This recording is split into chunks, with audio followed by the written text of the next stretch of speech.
Good morning. How are you? Pretty good. That song kind of fit in with when we talked to you. Life is limitless if you put your energy and your mind to it, right? I believe that with all my heart. And I've learned a few things about your upbringing and things, and it's pretty motivational. It kind of motivates you to, I don't know, just take that extra step. And now I noticed here is that you've got the big pre-launch of your newest book coming out. It's called Overcoming All Odds 2. Now, this is the second one, the college years and more challenges met. And how do you keep up with writing books and doing all this stuff? You're an amazing guy.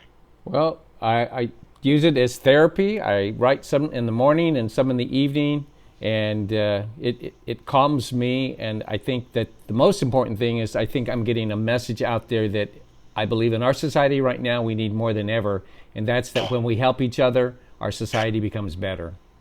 Oh, you're not kidding. So, yeah, here's to you. So great. Keep doing what you're doing, my friend. So let's talk about that, your pre-launch of your book. I think it's going to be, this weekend? Can you get a, reduced price special on that? Yes. Hop on that? It comes out November the 20th.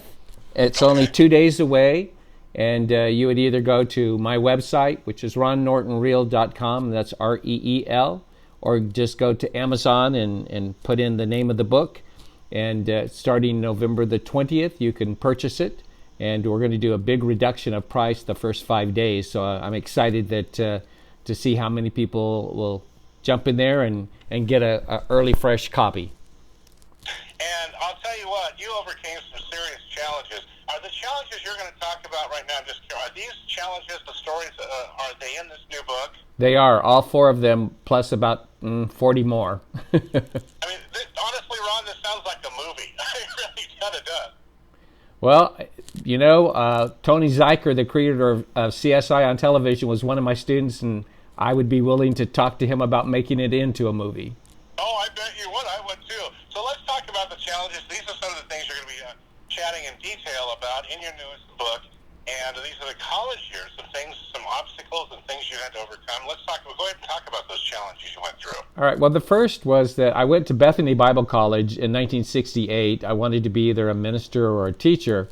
And 4 of us decided that we were going to set the world on fire with a new singing group. And we called ourselves the Sons of Bathsheba. And we shortened it to the SOBs. And the president of the college got word of what we were naming ourselves, and he came to our first and only performance and then called us into his office and said, that will not be the name that is out there representing our college. Oh, was that a letdown to everybody? It was a letdown to the 4 of us. Yeah. And then, I transferred to another university, and I had an English professor who called me in after class and said, I want to talk to you about your paper. And I'm thinking, she's going to tell me it's really, really good and that, it's going to be great. And she said, you had to plagiarize it. She said, because no one with your background would have the vocabulary or the ability to write like that. So I'm going to give you an opportunity because I like you. You can go and just get out of the class, unenroll yourself, or if you don't choose to do that by tomorrow, I'm taking you to the president's office, and we will terminate your college life, and you won't be able to go to college any place in the United States. Oh, my gosh. Now, when that happened, how did you feel? Oh, man, that had to have been crushing. Well, as in the book I described, I turned away, and I started crying as I walked across campus. I went to my speech coach and said what was happening, and she knew because I had taken my speech that I was doing in competition and made it into an essay, and she said, I'll take care of it.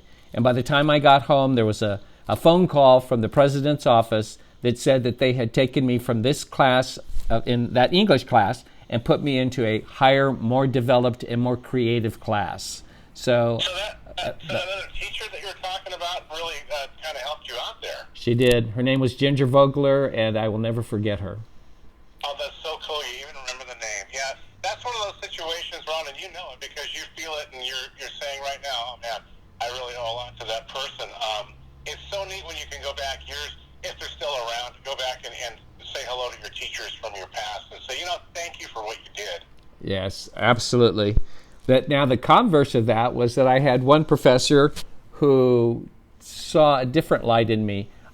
Remember, I could speed read at over 1,000 words a minute, So I would always try at a beginning of a new class to fit in, and people would, oh, I don't like to study or whatever, and I would always say, well, I don't spend a whole lot of time either, which was true because I could read an entire textbook with 90% comprehension the night before an examination. So I didn't know that this professor had heard me say that, and I get my first paper back, and there's only 4 papers, and it's a C, and I'm just devastated. So I go to see him, and he says, well, you need to spend more time. You're at a major university. And I thought, yeah, so I said, okay. So the second paper comes back, and it's a B. And then again, I go to visit him, and he goes, time. And I don't quite understand what this time thing is all about. And then the third, I get my first A, but I calculate all the points, and on the last paper, I would have to either get a 99 or 100. And I had a friend in the class, and she had gotten all A's. So I said, look, let me write my paper, you write yours, but let's switch names. And we did that. The paper that I wrote with her name got 100. The paper she wrote with my name got 96, just enough to keep me at a B.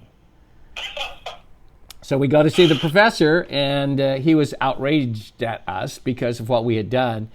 But then when we really had the conversation, he admitted that he had stereotyped me because of what he had said, and he didn't realize about my speed reading, and he changed the grade eventually, and I got the A in the class. Well, I'll tell you, these are things, it's really nice that you're able to work through these issues, because these are major issues that could have just cleaned your clock right out of college. It was a roller coaster ride, to say the least, and I'm there all by myself with no parents. I can't call anyone. I'm having to try to learn how to, manipulate and move around. But I think the most important one that I had was I had won first place in Northern California, first place in Southern California, first place in the 11 Western states in persuasive speaking, and then I was about to go off to nationals, and we had never won a national championship. They'd never even gotten anybody to finals, and I just started doubting myself, and I became very depressed, and my mother had died the year before I went to college, and I drove out to the cemetery, and whether people believe it or not, I had a conversation with her, and she let me know. She said, you've done all that you can do. That's all that anyone can ask of you. I go back, I talk to my speech coach. My speech coach says, look, you are prepared. You can do this. Just do the best you can do. Nobody can ever ask for more than that. And so I went off to nationals and represented us at nationals. And, again, it was professors who always came to my aid, those that would stand up for me and say, you can succeed. And that's what I've tried to do in my life. Find the people that want to be helped and help themselves, and we're a better society because of it. Wow, great stuff, Ron. No doubt about it. Of course, a lot more detail in your book. People need to get this book, really.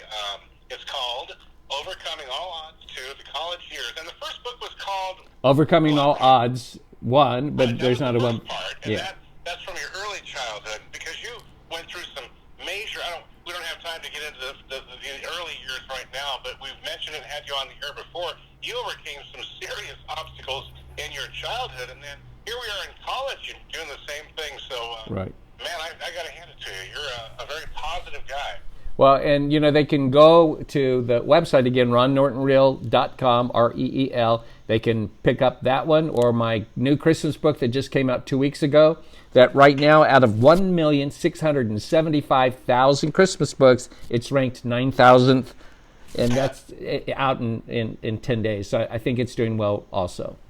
Awesome. Well, gosh, thank you for spending time with us, Ron, as always. We call it Keeping It Real with Ron Real. Man, you're a motivating guy, so it's fun to have you on the air. If people want to talk to you about whether maybe your books or your real estate with Pacific Ocean Properties and Real Properties Crescent City, can they give you a call? They certainly can. 541-244-8118. My cell, I'll always answer it.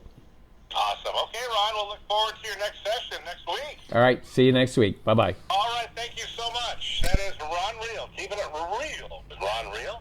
Very interesting guy. It's a very interesting life. His life sounds like a movie. It really does. So, anyway, very cool to have him on the radio. Oh, my gosh, what is the 7 minutes till 9? All right.